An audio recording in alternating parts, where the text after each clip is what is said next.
don't hate the media enough. Oh, you're going to love this.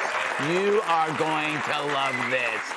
Tonight on Why You Don't Hate the Media Enough at the Australian Open, a liberal reporter named Owen Lewis continuously tried baiting tennis players into talking politics.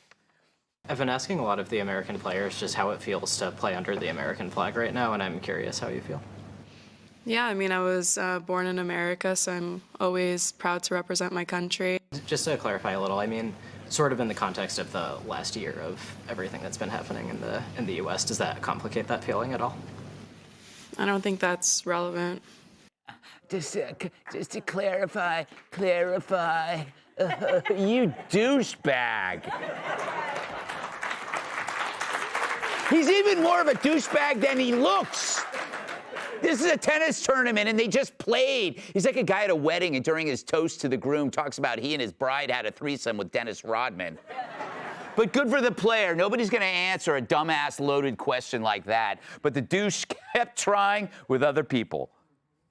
There's a lot happening back home in the U.S., and kind of has been for a lot of the last year, and I'm just kind of wondering how you're feeling about all of it. I don't know. I feel like whatever I say here is going to get put in a headline, and it's gonna get taken out of context. So I'd really rather not do something that's gonna cause a big distraction for me in the middle of the tournament.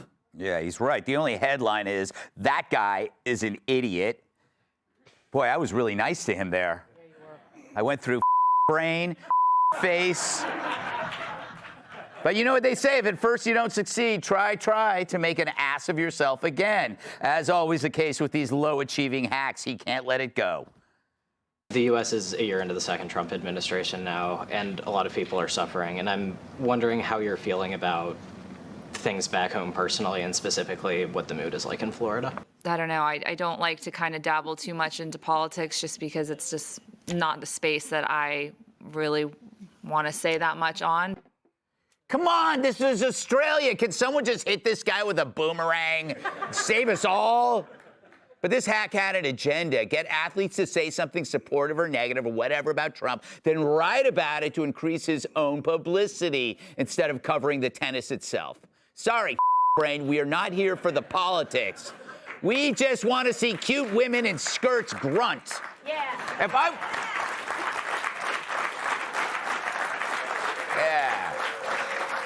If we want to hear a beta cuck ask stupid questions to athletes, we'd watch Bob Costas.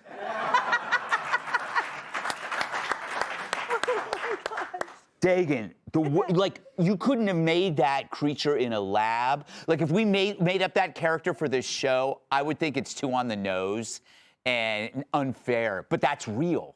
Right. But he's such a little... Go ahead. Bitch.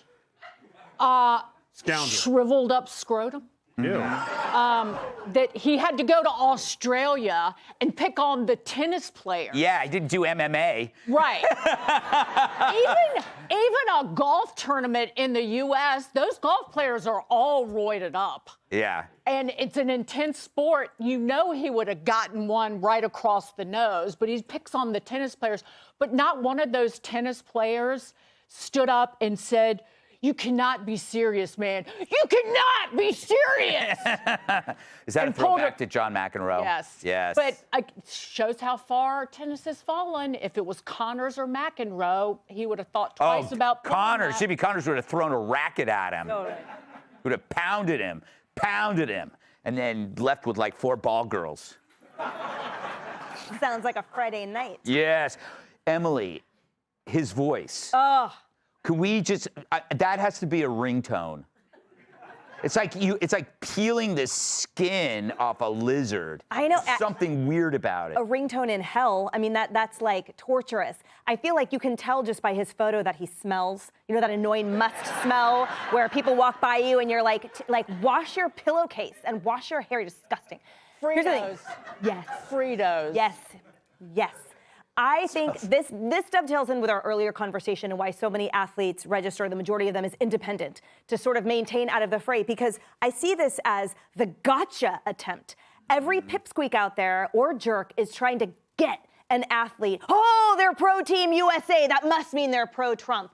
Or, oh, they said that they're embarrassed about what's happening. You know, now we get to ruin them. Like, they're seeking to sort of pull them off of the pedestal that Americans place pro athletes, deservedly so, because their incredible hard work, effort, and accomplishments. We're supposed to respect them and sort of, you know, I think it's trending towards adore. So these guys are trying to find a reason. Oh, don't like this fan anymore. Oh, this one, you know, has become the clickbait. But I also think it's incumbent on managers and owners and everyone to train these guys so they can say, oh, hey, I'd actually love to just take questions about the sport. I thought they did pretty good, though, these people. They did, but clearly no one gave them the script. Yeah. You got to give the script to shut these guys down. And why do they keep calling on him anyway? I don't know. Tyrus, again, I said it to Dagan, it's like, he would never try that on MMA or boxing. Could you imagine that? The reporters would beat his ass. Yeah.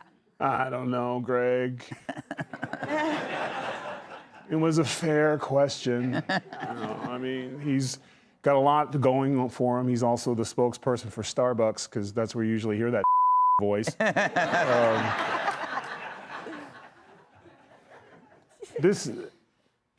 At some point, even a tennis player has to know when it's okay to attack. Yeah. Like, just the law of nature. That this guy's in the forest, squirrels are trying to take him out. Like, he's just at the bottom of the food chain. And when an idiot like that asks, I was just wondering if you feel good about America because, you know, Trump's in office. And does it make the green balls scary? God, I love the smell of those green balls. Yes. That's what Miss Piggy said.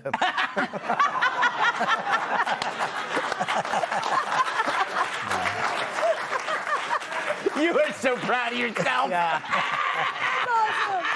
awesome. A lot of, we hear the same thing out of the Incredible Hulk's camp, too. Oscar the Grouch, not so much.